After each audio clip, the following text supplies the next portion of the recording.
పేద ప్రజలంతా కూడాను కర్మాగారాలు వస్తాయని ఒక విశ్వాసంతోనే మళ్ళీ నరేంద్ర మోడీ గారు పట్టం కట్టడం జరిగింది అంటున్నారు. అయితే గత 2 సార్లు ఇచ్చినటువంటి అవకాశం ఏదైతే ఉందో అందులోని ప్రజలు ఆశించింది అయితే ఇప్పటివరకు జరగలేదని అంటున్నారు. ఆ వాదన సరైనది కాదు.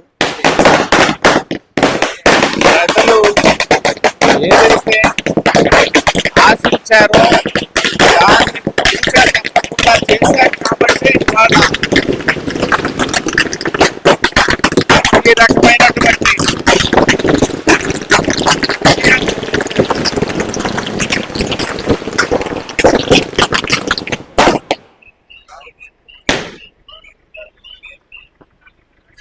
అన్నీ నెరవేర్చాము. భారతదేశం తాలూకా కీర్తి ప్రతిష్టల్ని ప్రపంచంలోనే చాటి చెప్పి ఇవాళ ఆర్థిక పరంగా చూస్తే 5వ స్థానానికి, రాజకీయ పరంగా చూస్తే 3వ స్థానానికి తీసుకొచ్చినటువంటి ఘనత నరేంద్ర మోడీ గారు. దాన్ని గమనించే విపక్షాలన్నీ ఏకమై ఇండీ కూటమి రూపేణా పోటీ చేసినప్పటికి కూడా ఘన విజయాన్ని సొంతం చేసుకున్నటువంటి భారతీయ జనతా పార్టీ ఎన్డీఏ కూటమి.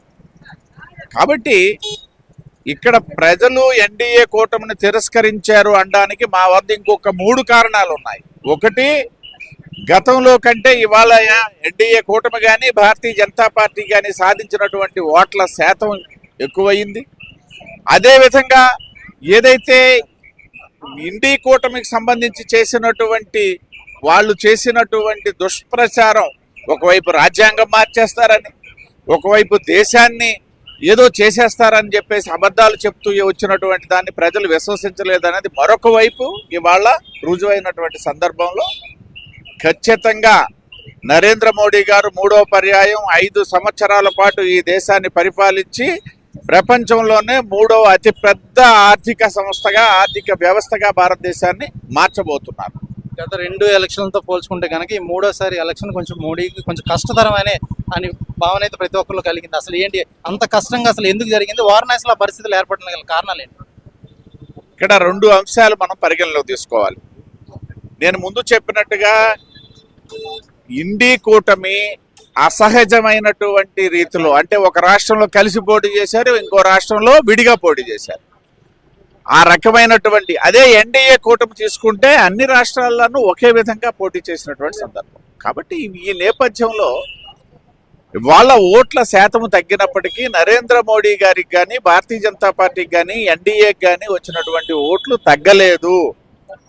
సీట్లు తగ్గినటువంటి మాట వాస్తవమే.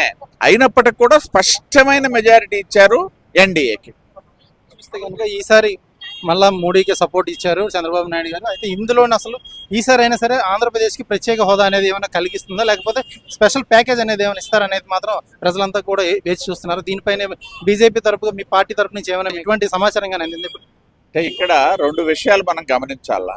భారతీయ జనతా పార్టీ వైపు నుండి అయితే స్పెషల్ స్టేటస్ అనేది ముగిసిపోయిన అంశం అని ప్రకటించడం జరిగింది గడిచిన 7 సంవత్సరాల కిందట. స్పెషల్ ప్యాకేజీకి సంబంధించి ఇప్పటికీ సిద్ధంగా ఉంది కేంద్ర ప్రభుత్వం, అదే నరేంద్ర మోడీ గారి ప్రభుత్వం.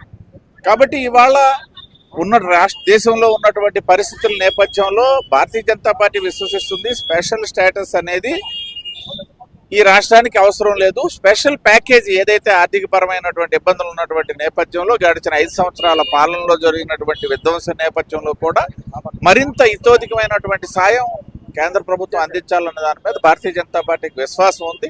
మరి ఇప్పుడిప్పుడే ఎన్డీఏ ప్రభుత్వం ఏర్పాటు అవుతుంది కాబట్టి అయిన తర్వాత మన రాష్ట్ర ముఖ్యమంత్రిగా ఉంటున్నటువంటి చంద్రబాబు నాయుడు గారు, ప్రధానమంత్రి నరేంద్ర మోడీ గారు కలిసి దేశానికి, ఈ రాష్ట్రానికి సరిపడా ఒక మంచి నిర్ణయాన్ని అయితే ఖచ్చితంగా తీసుకొని ముందుకెళ్ళడం జరుగుతుంది. ఆంధ్రప్రదేశ్లోని కూటమిలో పవన్ కళ్యాణ్ పోషించినటువంటి రోల్ ఏ మేరకు ఫలించింది ఇందులో? ఖచ్చితంగా ఈవేళ కూటమి తాలూకా ఘన విజయంలో, అంటే కొన్ని లెక్కల ప్రకారం ఏంటంటే తెలుగుదేశం పార్టీ విడిగా వెళ్ళినా సరే విజయం సాధిస్తుందని చెప్పేసి చెప్పుకోవడం ఏదైతే ఉందో అది అంశాన్ని పక్కన పెడితే మేము విశ్వసిస్తున్నాం 3 పార్టీలు కలిసి వెళ్ళినందువల్లనే ఇవాళ కేవలం 11 సీట్లకి వైసీపీ పరిమితం అవడం జరిగింది. ఇందులో అయితే నో డౌట్ ఎట్ ఆల్. అదే సందర్భంలో పవన్ కళ్యాణ్ గారు 3 పార్టీలను కలిపి ఎన్నికలకు తీసుకెళ్లాలి అన్నటువంటి ఆలోచన ఏదైతే పెట్టుకున్నారో ఆ ఆలోచన నేపథ్యంలో భారతీయ జనతా పార్టీ అధిష్టానానికి అయితేనేమి అటు తెలుగుదేశంకి అయితేనేమి అనుసంధానం పరిచి కలిసి ఎన్నికలకు వెళ్ళినటువంటి నేపథ్యం కాబట్టి వారి కృషి ఎనలేని కృషి ఉన్నది, వారి తాలూకా భాగస్వామ్యం అదే విధంగా ఉంది. ప్రజలు కూడా అటువంటి తీర్పే ఇచ్చారు.